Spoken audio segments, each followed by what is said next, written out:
निंदता के नहीं किए जाते। यह गहने भी कुछ कहते हैं, ये गहने तुम्हें प्रेरणा देते हैं बेटी। विवाह के बाद जो तुम्हारे मांग में सिंदूर है, यह सिंदूर भी तुम्हें सावधान करता है। अब जो पहले का वो बालकपन, अब वो दायित्व को तुम भूल जाओ। जो चंचलता में तूने माँ बाप के छत्र छाया में वात्सल्यता में बिता दिया, लेकिन अब सचेत होना जरूरी है। इसलिए सावधान हो जाओ। सिंदूर क्यों लगाए जाते हैं, बिंदी क्यों लगाई जाती है, मंगलसूत्र क्यों पहना जाता है, गले में चूड़ी क्यों पहनाई जाती है, पैर में पायल बिछुए क्यों पहनाए जाते हैं। ये सारे गहने कुछ न कुछ कहते हैं। कहा माँ ने कहा, बेटी सीता, ये तुम्हारे साथ एक सैनिक के रूप में जाते हैं, अस्त्र शस्त्र के रूप में जाते हैं। तुम्हारे मानो ये बॉडी गार्ड है शरीर के, ये गहने बॉडी गार्ड है जो तुम्हें पल पल में पहरेदारी में व्यक्ति अगर रहे तो कभी इधर उधर नहीं चल सकता। चल सकता है जिसको ध्यान है कि हमारे ऊपर पहरा है, तो वो कभी गड़बड़ कर सकता है, नहीं कर सकता। इसलिए माँ ने कहा, बेटी ये गहने सुंदरता के लिए नहीं पहनाने जाते। क्या कहते हैं गहने का? गहना है गुण का निधान हो, जय जय सिया राम। गहना है गुण का। आप लोग भी गाइए, जोर से गाइए। गहना है गुण का निधाना हो, जय जय सिया राम। गहना है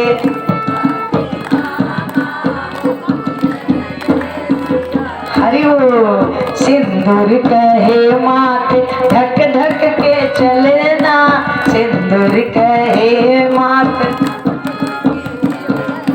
विद्या कहे पर पति को न देखना, विद्या कहे मंगल सूत्र कहे बेटी परिवार के मंगल करना। काहे बेटी सिंदूर चेतावनी देता है। ये सिंदूर पति के लंबी उम्र की पहचान है, पति की पहचान है कि आप सुहागन हो। इसलिए इसको सदैव बचा करके रखना।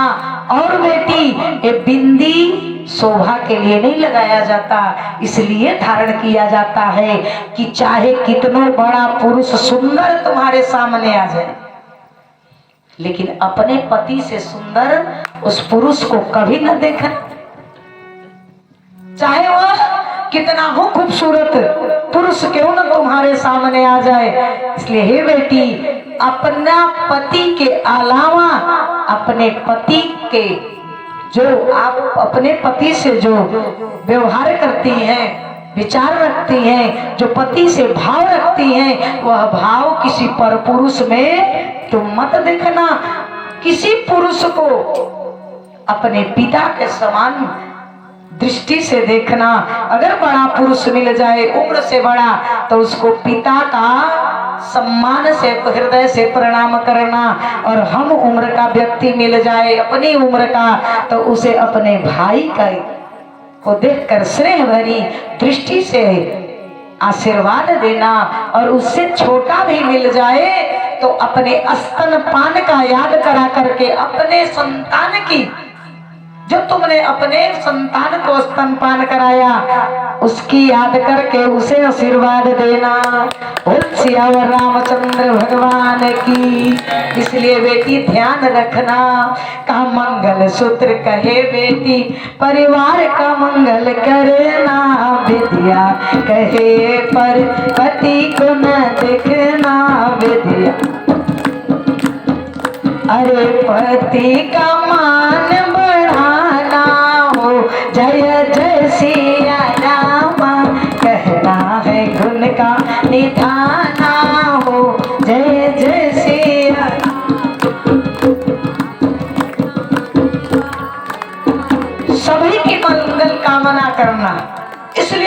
सूत्र पहनाए जाते हैं कि जितने मंगल सूत्र में मोती और धागे होते हैं, उसी प्रकार तुम परिवार को प्रेम के धागों में जोड़ करके रखना, जोड़ करके रखना।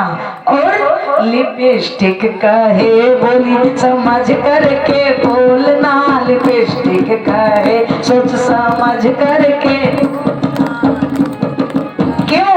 पिता का मान बढ़ाना हो, जय जय सिया रामा, पिता का मान।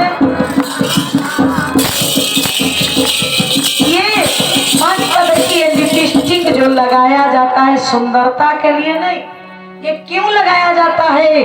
क्योंकि जब भी बोली बोलो तोल मोल के बोलो।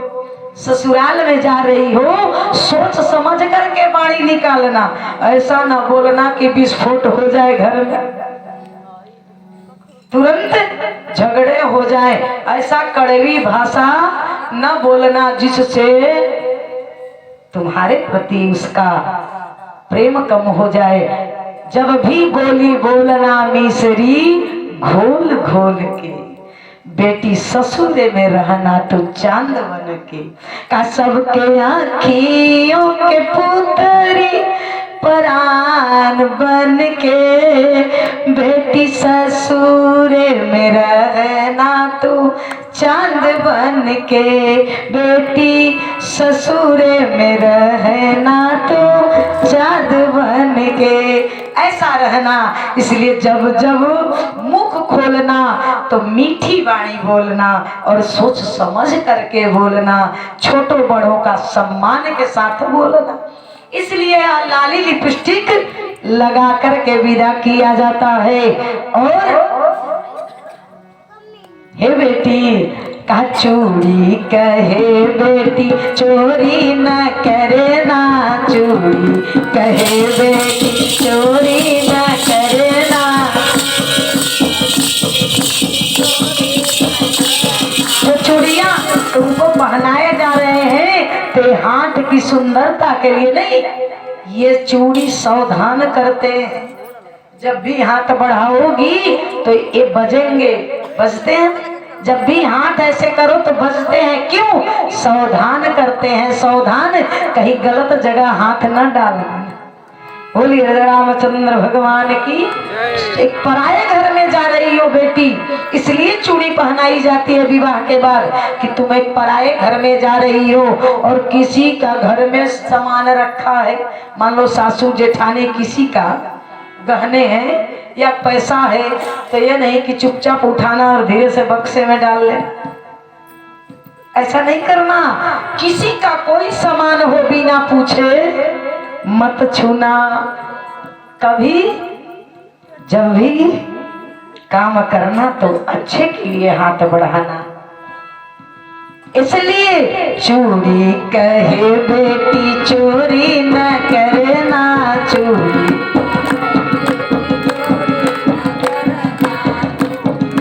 पिता का मान बढ़ाना हो, जय जय सिया रामा, माता का मान बढ़ाना। बदनामी न करना, क्योंकि तुम्हारी बदनामी मैके को ही दूषित पहुंचाएगी, मैके की बदनामी होगी। इसलिए माँ ने कहा बेटी सावधान रहना। गहना कहे गहना है गुण का निधाना हो, जय जय सिया रामा, गहना है गुण का। और पायल कहे बेटी, पायल कहे पाँव धीरे धीरे रखना, पायल कहे। ससुराल में बड़े गंभीरता से चलना, ये नहीं कि जाते जाते जय जय सीताराम। गंभीर मुद्रा में चलना, गंभीर रहना, सोच समझ करके बड़े गंभीरता से पांव उठा करके चलना। और बिछुआ कहे ऊंचा नीचा तू देखना, बिछुआ कहे ऊंचा, ससुरों के मान बढ़ाना हो, जय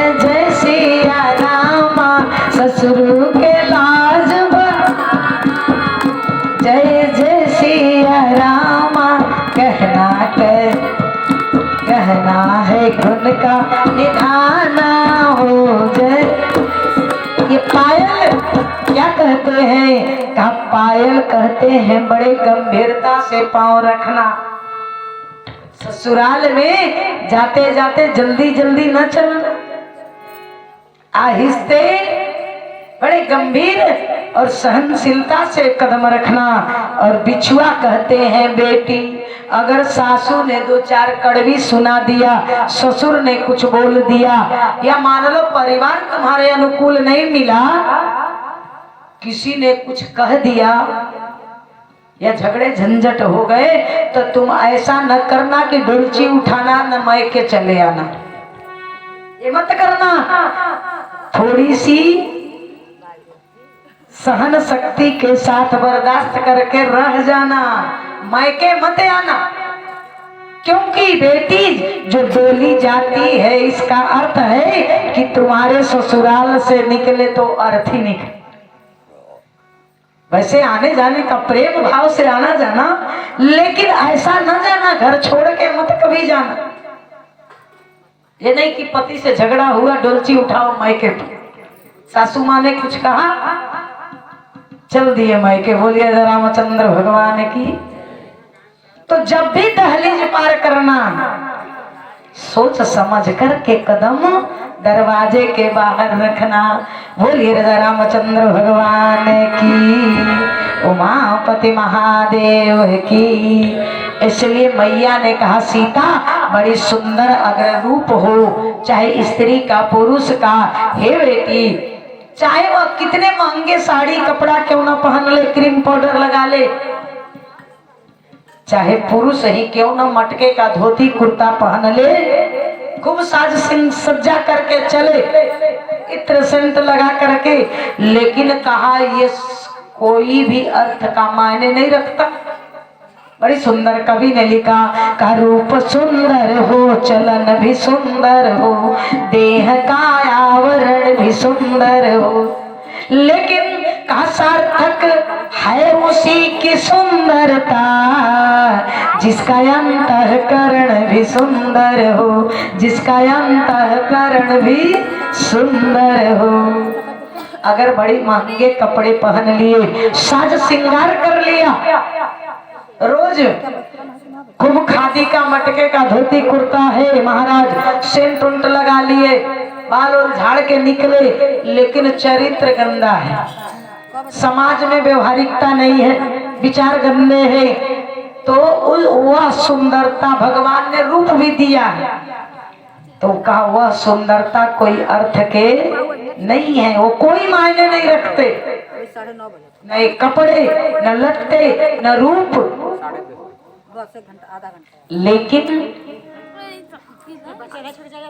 कहा अगर बड़े सरल कपड़े भी हैं, रूप भी बड़ी सुंदर नहीं है, आपके पास नहीं सजने संवरने की सामग्री है, फिर भी का रूप सुंदर हो, चलन भी सुंदर हो, देह का आवरण भी सुंदर हो, का सार्थक है नहीं उसकी सुंदरता। कोई सुंदरता सार्थक नहीं है, लेकिन कब है का सार्थक है उसी की सुंदरता जिसका अंतःकरण भी सुंदर हो। जब तक अगर हृदय सुंदर है तो सब कुछ सार्थक है, तब सुंदरता मायने रखती है। अगर चरित्र सुंदर नहीं है, विचार सुंदर नहीं है, व्यवहार सुंदर नहीं है, आचरण सुंदर नहीं है, तो वह कोई मायने का, कोई अर्थ का नहीं। वो सुंदरता, वो कपड़े कोई अर्थ का नहीं है। बोलिए सियावर रामचंद्र भगवान की।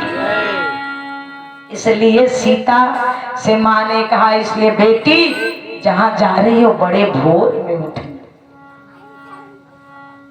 माँ ने सीता को सब कुछ शिक्षा दिया, सब हर चीज का ज्ञान दिया, लेकिन मैया पार्वती के माँ ने, शंकर जी के विवाह की कथा नहीं हुई, संजोग रहा तो कभी होगी। कहा शंकर जी के माँ मैया शंकर जी के विवाह जब हुई, मैया पार्वती की माँ ने विदा करते समय, बेटी को डोली में बैठाते समय, मैया पार्वती को डोली में बैठाते समय केवल एक शिक्षा दिया, माता, मैना नहीं, क्योंकि जानती थी कि शंकर जी के न बाप है न माई है, न सास है न ससुर है, परिवार में कोई नहीं है केवल शंकर जी के अलावा। इसलिए माँ ने एक शिक्षा दिया, का करे सदा शंकर पद पूजा, नारी धर्म पति देवन दूजा, करे सदा शंकर पद पूजा।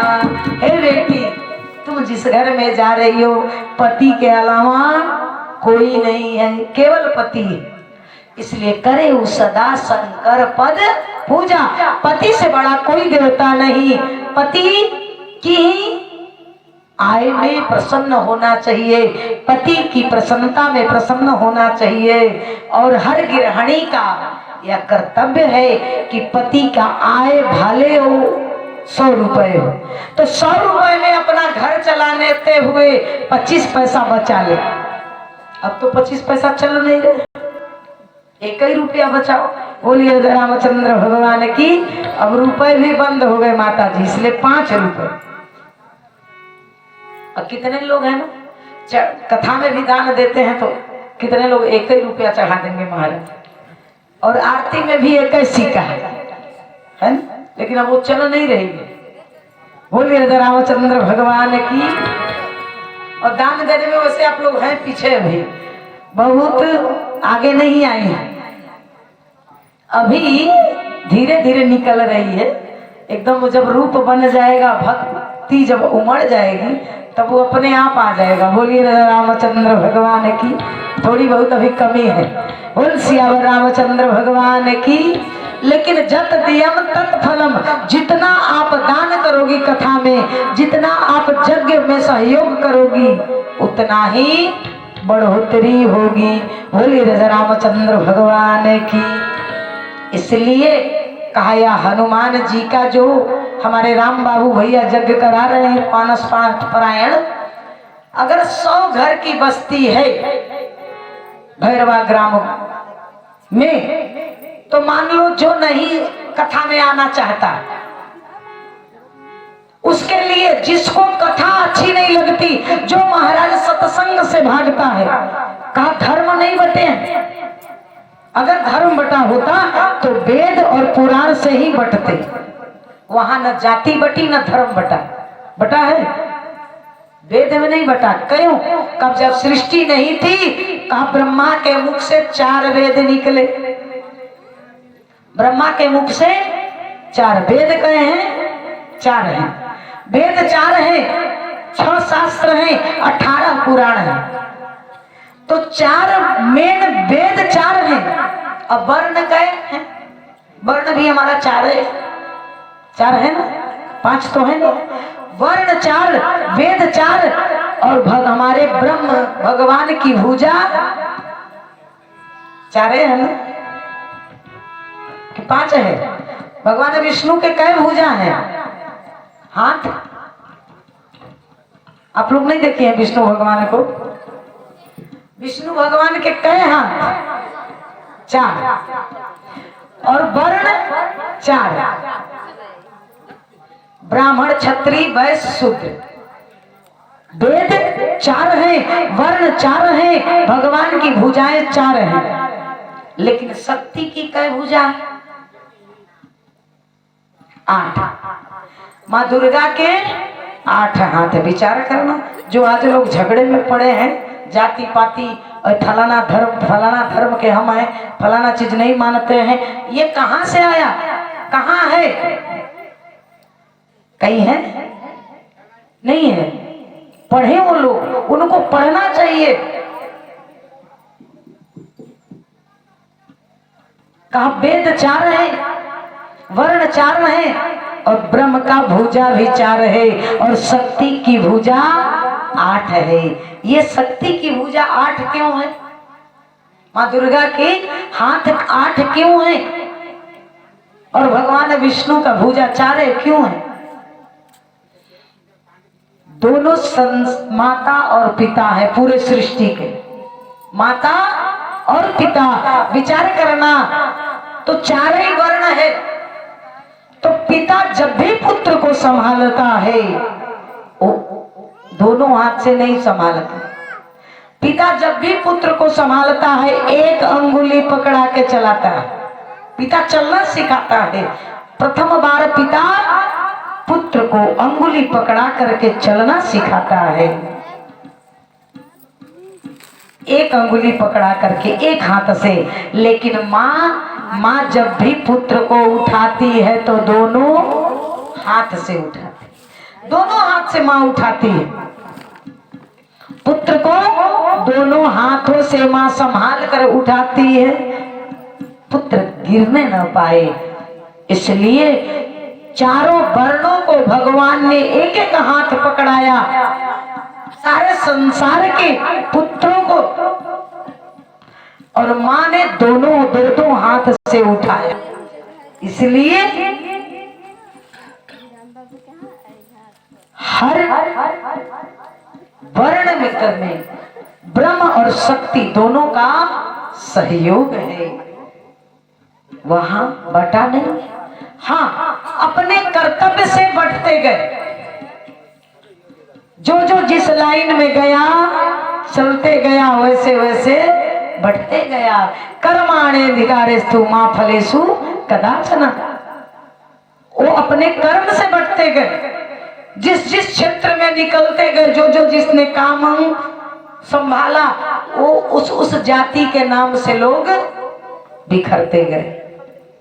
किसी ने बांटा नहीं।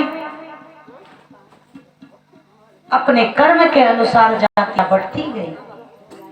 लेकिन हम आप सब तो उसी परमात्मा के संतान हैं। फिर अब आपस में इतनी दुविधा क्यों? धर्म तो एक ही सनातन धर्म है, और उस सनातन की छत्र छाया में अनेक धर्म पलने लगे महाराज। कोई बौद्ध धर्म को अपना लिया, कोई ईसाई धर्म को अपना लिया। नीचे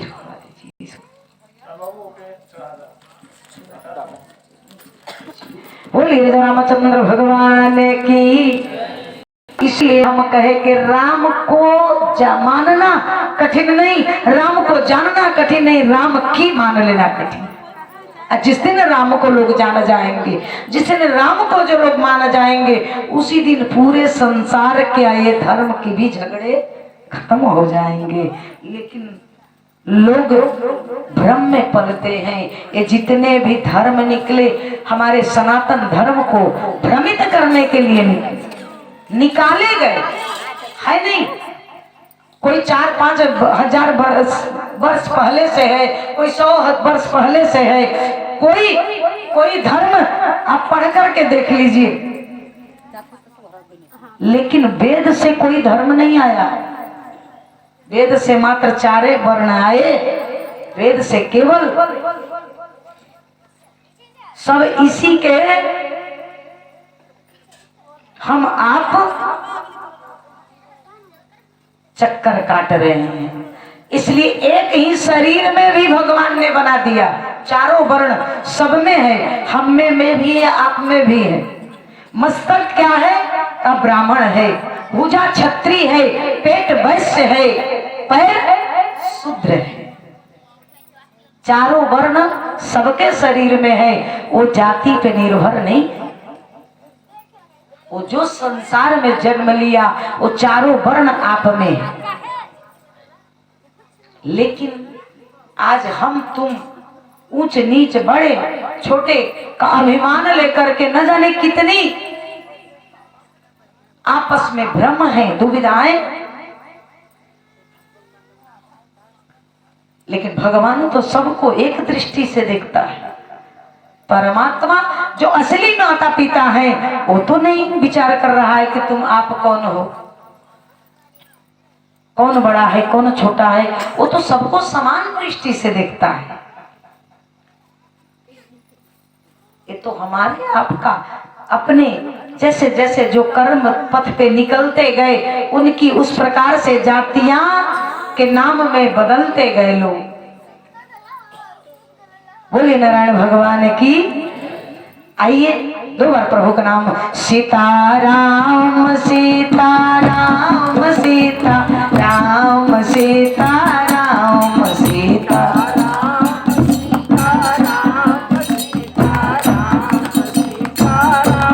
राजा राम राजा राम राजा राम जय राजा राम राजा राम राजा राम राजा राम जय राजा राम। सीताराम सीताराम सीताराम जय सीताराम सीताराम सीताराम सीताराम जय सीताराम। राधे श्याम राधे श्याम राधे श्याम जय राधे श्याम राधे श्याम राधे। माइक चेक करिए भैया, आवाज बड़ी मोटी है।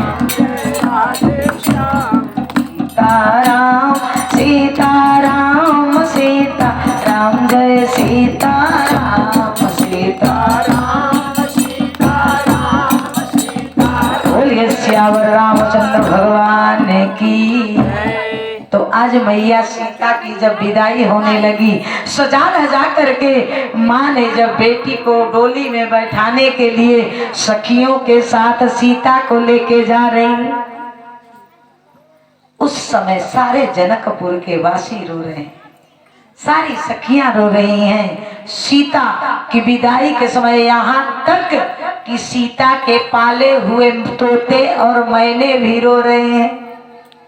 का सुख सारी का जान की जाए, कनक पिंजर राखी पढ़ाए। सुख सारी का जान की जाए।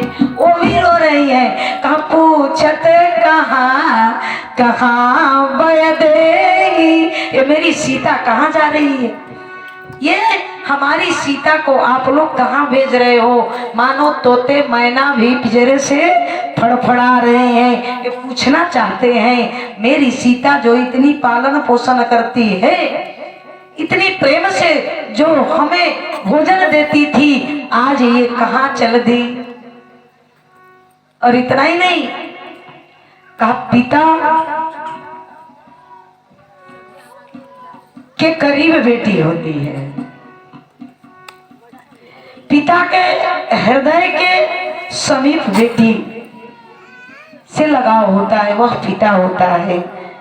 कहा राजा जनक जैसे, विदेह कहे जाने वाले जनक जैसा जोगी ने अपनी बेटी सीता को जब देखा दुल्हन रूप में, कसिया ही देखी धीरता भागी, रहे कहावत परम विरागी। सिया ही देखी धीरता भागी। सीता को देखकर जनक जैसा जोगी रो गया। ये बेटी की विदाई, कठोर से कठोर लोग रोते हैं, क्योंकि बेटी जिस घर में जाती है, अगर बेटी बड़ी हो गई तो लोग कहते हैं कुछ सिखा पढ़ा लो, ताकि दूसरे के घर जाना है, ये कुछ सीख ले। लेकिन ससुराल भी वह बेटी जब जाती है तो कुछ अगर अनजान में भी गलतियां होती हैं तो वहां भी सुनने को मिलता है, ये तो पराये घर से है। आप लोगों को तो भी बताना चाहिए उस बेटी पे क्या गुजरती है जब दोनों तरफ पराये का शब्द उसको कान में आता। लेकिन आज तो हमारा समाज बहुत आगे बढ़ गया, ऐसा कहीं कुछ है नहीं। आज तो बेटे और बेटी में लोग फर्क नहीं मान रहे, बढ़ चढ़ करके जितनी बेटे बेटी दोनों को पक्ष की हम आप खूब शिक्षा देते हैं, लेकिन कहीं न कहीं तो होता ही। बेटा जन्म लिया तो तुरंत खूब सोहर ढोल मजीरे के साथ माताएं गायन करती हैं। और जब बेटी जन्म ले ले महाराज, प्रसन्नता है, हमें बेटी चाहिए अगर किसी को इच्छा है, लेकिन बेटी जन्म ले ली तो कोई नहीं कहता कि जल्दी से 4 सोहर गा दो, बेटी का आगमन हुआ है। नहीं, शांत माहौल होता है। किसी ने पूछा क्या हुआ, तो कन्या हुई है। आज भी कहीं ना कहीं है।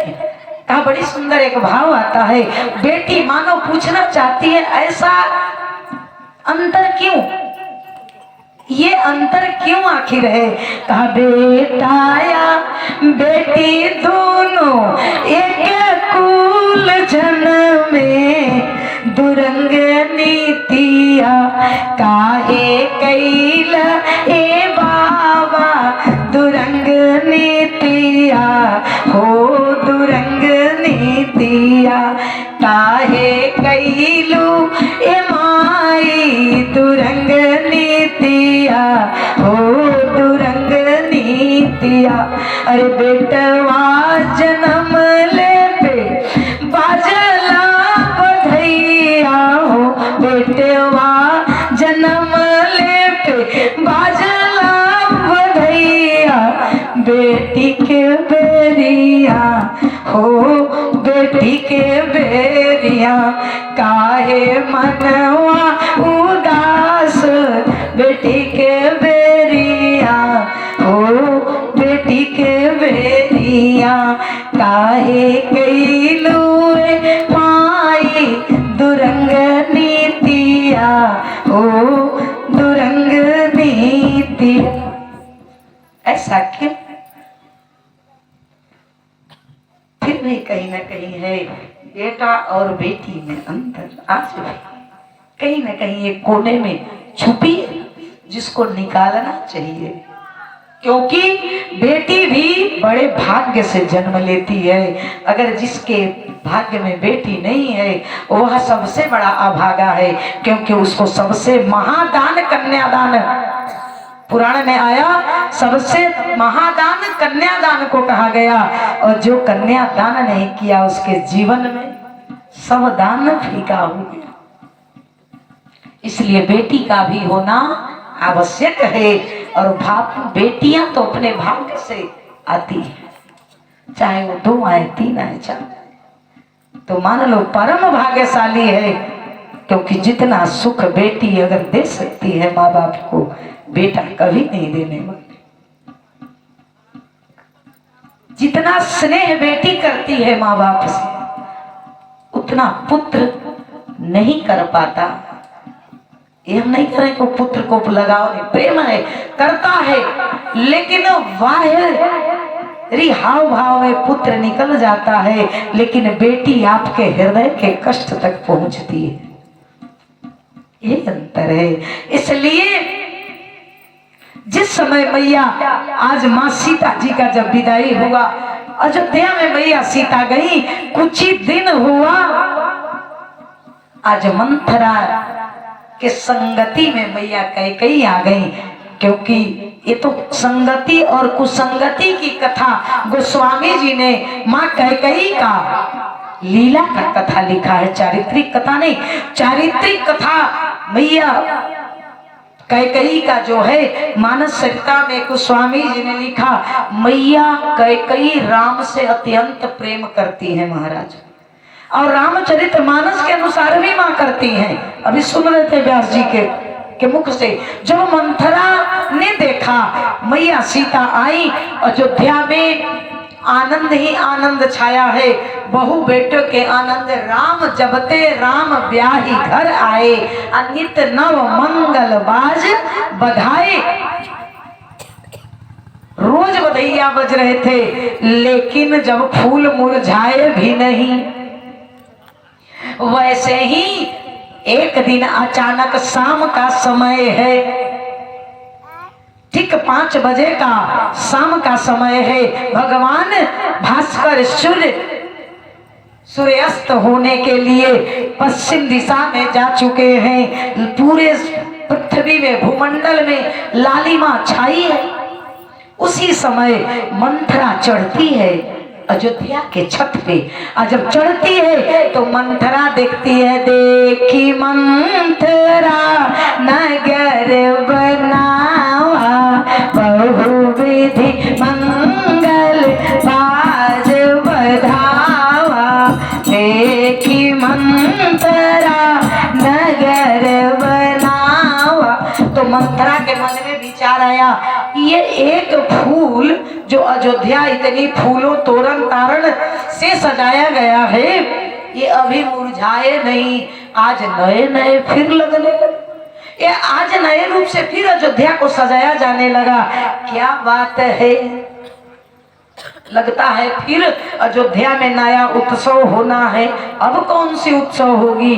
मंथरा ने देखा, सोचा पूछे किससे, तो विचार करने लगी किससे पूछूं, तो बहुत तेज से उतरती है और घर में किसी से नहीं, महल में पूछी, डायरेक्ट निकल जाती है। जब डायरेक्ट निकल के गई, अयोध्या के गलियों में पहुंची मंथरा, और अपने ही उम्र के 60-70 साल के एक बुढ़िया माई मिली।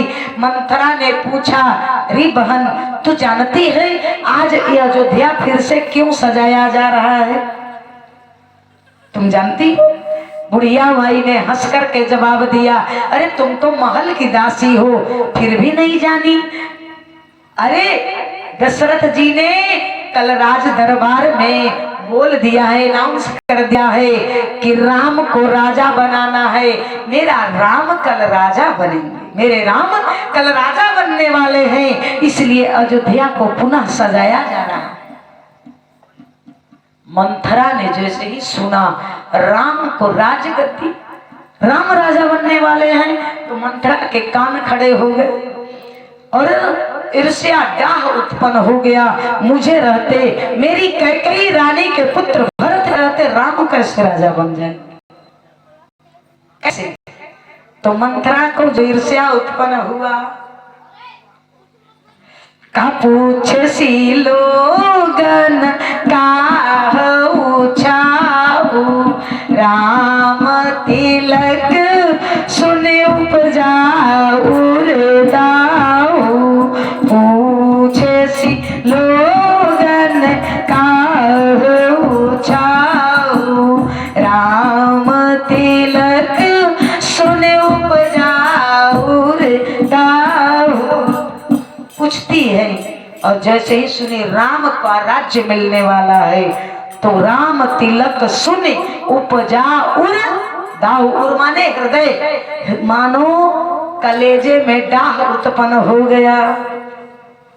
मंथरा तड़फड़ाने लगी और वहीं से तुरंत लौटी। और जब तुरंत लौटी तो बड़े वेग के साथ पहुंची, कहाँ? कैकेयी के भवन में। कैकेयी के पास जब मंथरा पहुंची तो मुंह लटका करके खड़ी हो गई, मौन जा करके। माँ कैकेयी ने पूछा, मंथरा एक बात होता, क्यों उदास चेहरा लेकर आई हो, इतना मुंह बनाकर क्यों खड़ी हो, ऐसे क्यों खड़ी हो, क्या बात है, कोई परेशानी है? तो मंथरा क्या करती है? बनावटी आंसू गिराती, बोलती नहीं।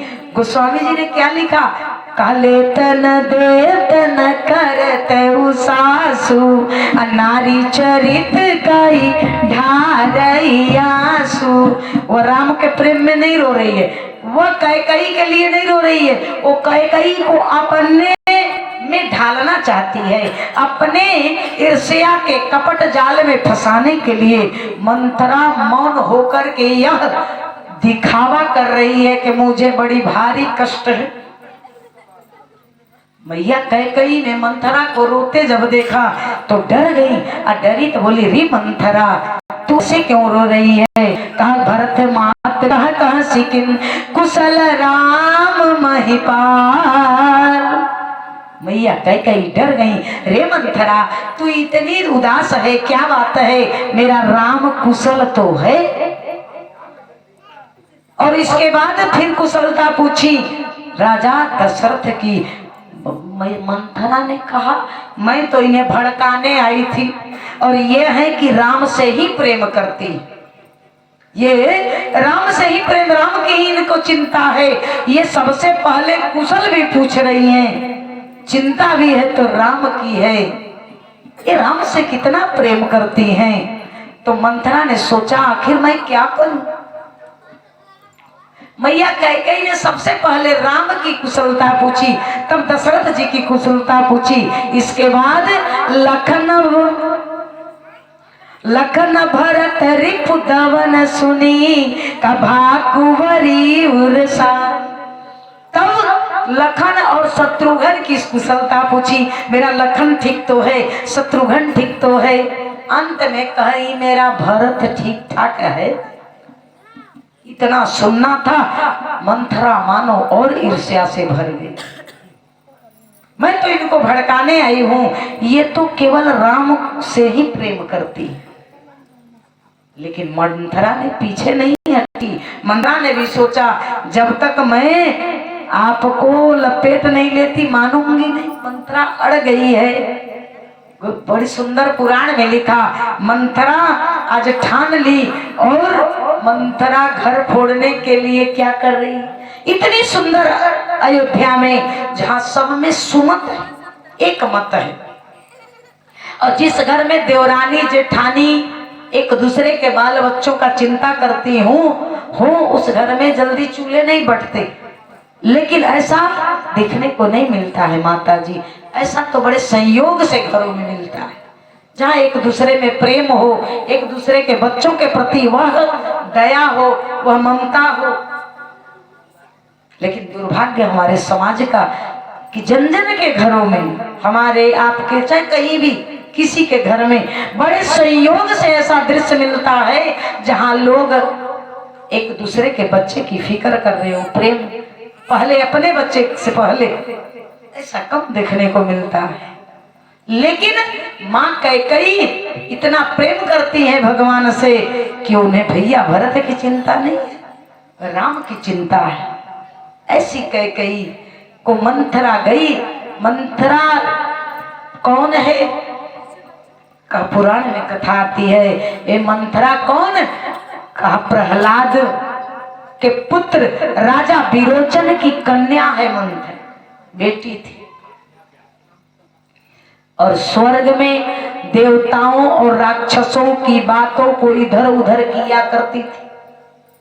देवताओं का गोपनीय से गोपनीय बात राक्षसों में पहुंचा दिया करती थी। यही मंथरा का दुर्गुण था। एक राजा की बेटी होते हुए भी ऐसा करती थी। और तब सब देवता जब जान गए, इसी के कारण हम लोगों का अंदर का बात राक्षस जान जाते हैं, तब सब देवता मिलकर के राजा इंद्र से कहे, आप देवता के राजा हैं, इसलिए यह दुष्ट स्त्री को दंड आप दीजिए। देवराज इंद्र ने कहा, मैं नारी पे ब्रह्म अस्त्र कैसे चलाऊंगा। सब देवताओं ने कहा, अगर नारी व्यभिचारिणी बन जाए तो दंड देने में कोई अनाचार नहीं होता, इसलिए आप राजा हैं, आप ऐसा कर सकते हो। तब इंद्र ने क्रोध में मंथरा को क्रोध के मारे वज्र से प्रहार कर दिया उसके पीठ पे, जिससे मंथरा की कमर टेढ़ी हो गई और धकेल दिया मृत्युलोक में। स्वर्ग से मंथरा गिरती गिरती ऐसे ऐसे माँ के कोख में गिरी जो माँ भी व्यभिचारिणी थी। एक ऐसा व्यभिचारिणी माँ के कोख में गिरी मंथरा, जो माँ ने जन्म देकर छोड़कर मंथरा को चली जाती है। और उस समय मंथरा कैकेयी नरेश के राज्य में रोती बिलखती सड़क के किनारे मिलती है। राजा कैकेयी के पिता कैकेयी नरेश उठा करके ला करके मंथरा का भरण पोषण पालन किए और बचपन से मंथरा कैकेयी के दासी के रूप में हो गई। बचपन से ही इसका नाम क्यों मंथरा पड़ा? क्योंकि यह जन्म से कुबड़ निकला था। इसका इंद्र के वज्र के प्रहार से जन्म से कुबड़ निकला था, कमर टेढ़ी थी और कछुए के भांति चलती थी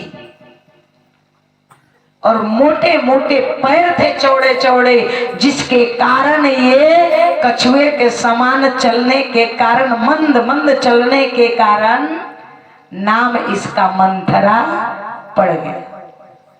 बचपन से कैकेयी की दासी थी, लेकिन जब कैकेयी आई तो कोई नहीं जानता था। राजा कैकेयी नरेश ने दशरथ जी के साथ जब बेटी का विवाह किया कैकेयी का, तो दान बहुत दान दिए विदा करते समय, और दान में एक दासी ही विदा कर दिए मंथरा को, जो बचपन की दासी थी। तो ये कोई नहीं जानता था जो इतना सुंदर अयोध्या है, एक दिन इसी दासी के कारण पूरा अयोध्या, पूरी अयोध्या तहस नहस हो जाएगी।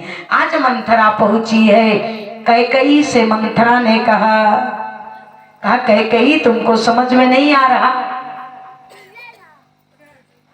अरे जिस राम की चिंता में हो और जिस राम की कुशल तुम पूछ रही हो समाचार, तो सुनो कैकेयी।